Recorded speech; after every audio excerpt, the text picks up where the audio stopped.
Hey guys, welcome back to my channel for an all new episode recap of today's Days of Our Lives, November 18, 2025. So we started off with Gabby and Rafe. You know, Gabby is just talking to Rafe about the whole thing about Tony being missing and he didn't show up at the port, and it's now a really big investigation. So she's trying to snoop into her brother's case and find out what she can find out about it because it's pretty high profile. And Rafe is saying that he can't really go into detail about it, but but you said it's an investigation, right? So he said, yes, these the mirrors are definitely keeping me busy. And now that Kristen is also missing or she has escaped, it's definitely a lot to really look into. And she asked him why is he here and not actually looking out for her. So he said that the guards are still looking around the prison and they will inform him if they did not find her. So he'll definitely be playing it by ear to see what's really going on there. So I was definitely surprised about Jada and Theo's pairing because I've heard a lot about the comments about them being paired together, but it just seems odd to me. I guess because I don't see the chemistry and I never thought that they would put them together. It seems as if they, swiped right on each other on this dating app and they meet up at the bookshop to have a little date. So I am very interested to see what goes with these two. I mean, I'm not feeling the chemistry, but let me see how, they work together. Give them a fighting chance. So they sit down and they first talk about work and that, Tony's missing and that she also informs him that Kristen's missing. He didn't know that, but then he starts to get a little bit on edge because she's asking him if he knows where she could have been, if she has reached out to him. So he said he knows nothing about it. So he said, like, if I knew that this day was going to be you interrogating me about my family, then I wouldn't have really came here. Like, why are you here? So she said that she didn't know nothing about Kristen's disappearance even before she set up the date. So, she really wants to get to know him. So he said that he's sorry for overreacting, but he tends to do that a lot. Like, he really has this chip on the shoulder that I really can't stand. But anyways, they recover nicely and they start talking about personal stuff. They start talking about the fact that they have parents that were doctors that are deceased. His mother was a doctor, Lexi, and then her father was Dr. Marcus Hunter, who was a doctor back in the day. And she talked about how she misses him, how he used to play poker, and that he would, she wished that he would be here for guidance and to really, lift her spirits. And he said that his mother died very young and he wished that he could have learned a lot from her, and that's where they bonded. They talk about what they like to do, interest, and they play a game of chess. And she asked him where he learned that skill from. He said his grandfather, and she said she's impressed by it. So he said that he would teach her at some point, that they enjoyed each other's company. He said that they would meet for a second date. Oh, earlier they also talked about Gigi, and she said that she had to still have him back and forth because he's a good cop and he understands her position on it as well. So we move on to Stephanie and Alex. So they're just talking about the book, the gala, the press, all that. So she's wrapped up in what's to come for her, novel, and that she has these book tours, and she bought all these clothes to try on, do a fashion show for Alex, which, he's interested to see. So, he's trying to talk about his day at some point, that she's on the phone answering all these calls, text messages about, this business and everything. So he starts, making up stories about the company and what's happening. And then she's sorry about actually getting involved in what she has going on and not listening to him. So she puts her phone aside to listen to him. And he said that, they have Victor's house as collateral, and that Xander and Maggie are doing everything to save the company, and he doesn't know where he falls. And another publishing company is seeking him, so he doesn't know if he wants to leave the family company or not. So at some point they're ordering food, and somebody's out there in a black leather jacket spiking the drinks. I don't know if it's Jeremy or somebody else, but they carried in, and Alex drinks some of the drink and says that it tastes funny, probably diet. So he says stick to water. So before they could even get into their food, they start talking about themselves and, how Stephanie's going to be in different cities and he's going to miss her. So she asks if he wants to join her. So he said, sometimes I can, but I want to be near to Titan, right? So then they go back to talking about her dressing up or them undressing, and that was really it with them. The stalker looks on the flyer of her book tour where she'll be, so I guess he'll definitely be there as well. So Lucas is at the pub, and Roman comes in, and Lucas asks Roman, how's Marlena doing? So Roman says that she's doing better. However, Lucas asks, is Sammy still around? And he said, no, Sammy went on her flight back home, right? So, anyways, Lucas says, does Sammy know about what happened to Marlena? So he said, no, and you're not going to tell her. So he said, why wouldn't I tell her? Like, that's her mom. So he said, no, because then she'd want to come back, and Marlena doesn't want to be fussed around. So let Marlena be the one to actually tell her own daughter. So Lucas understands, and Lucas says that even though I'm glad that Sammy has forgiven me, I know that she doesn't want to really hear much out of me, So Roman says, I understand that, but you guys have children, grandchildren together, you guys share the life together, it's impossible for you guys not to be around each other at some point. But Lucas just promised that he's not going to do anything like that again. And Roman said, yeah, that was a stupid thing to do, and I hold you to it, right? Now, Chad pays EJ a visit, and Chad is like, what's really going on? Like, our siblings are missing. Like, you know, what's really going on with his family? So EJ said, I wish I could tell you. Like, it's just really crazy. Like, I don't even know what to do about it.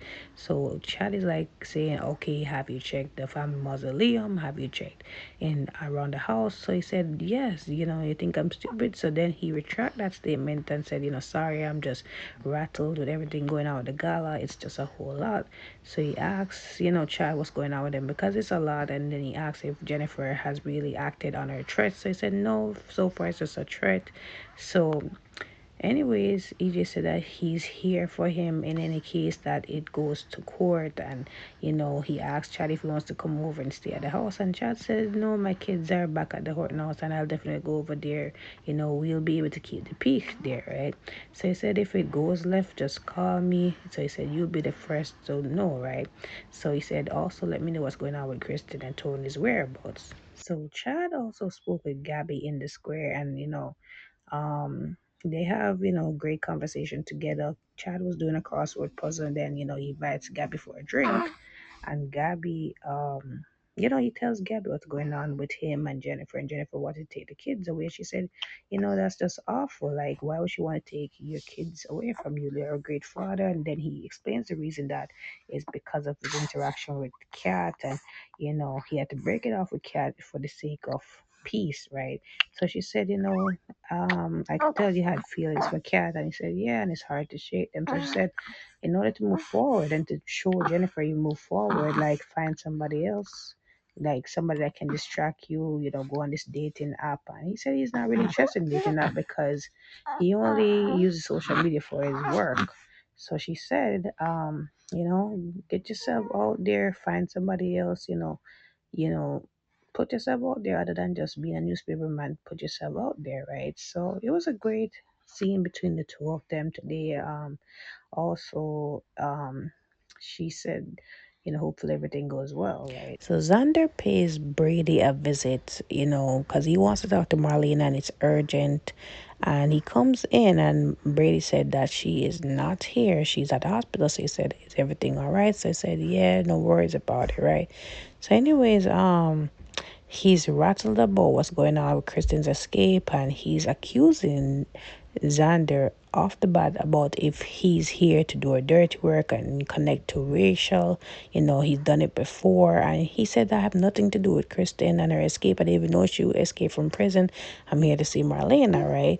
So anyways, he said, are you here to kidnap Rachel? And he said, like, that's of the past. Like, you don't need to be talking to me about that. And I'm saying, like, people just seem to just always like to just kick the man while he's down, kick the man while he's down, and like they have not done anything in their past to like really, give the dirty look, right?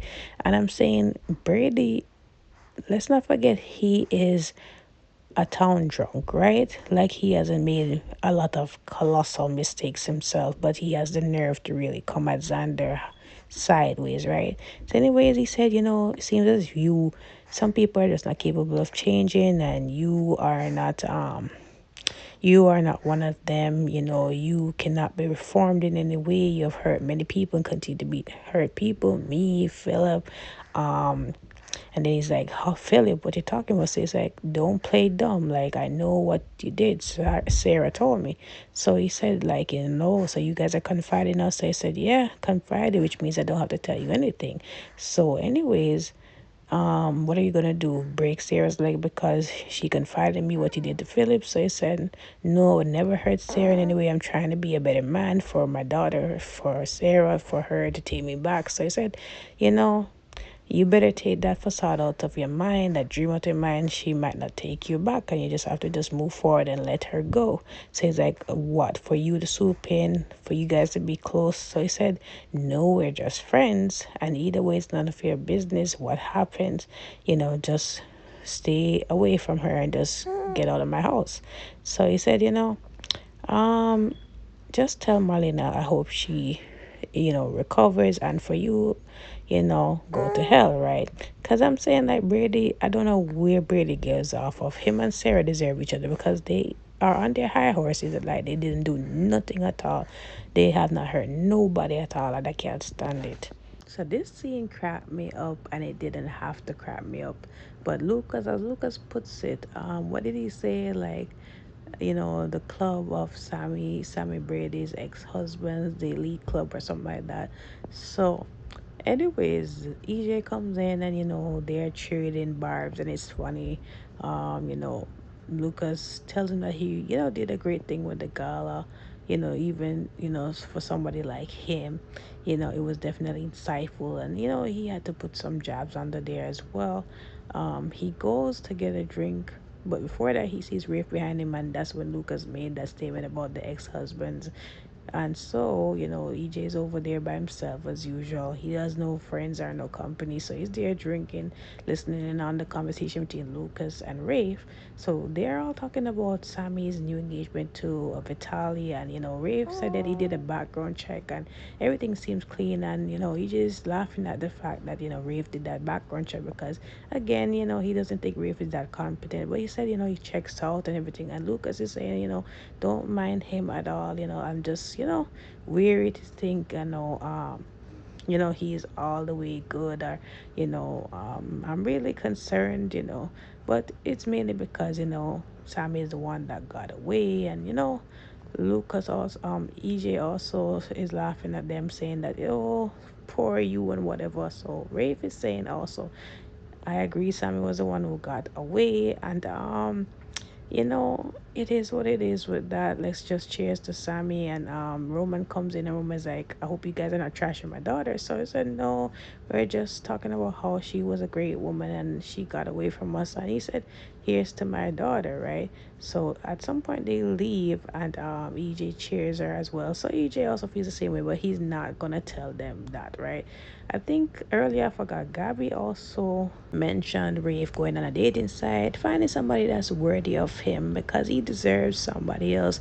Because she asked him about him and Sammy, and he said, that ship has sailed. He thought that there was going to be something, but it is what it is. So hopefully Rafe finds somebody, and hopefully, they can still start a family because he is a good catch, right? But anyways, guys, don't forget to like, follow, subscribe to our channel, comment below your thoughts on today's episode. I will see you guys tomorrow.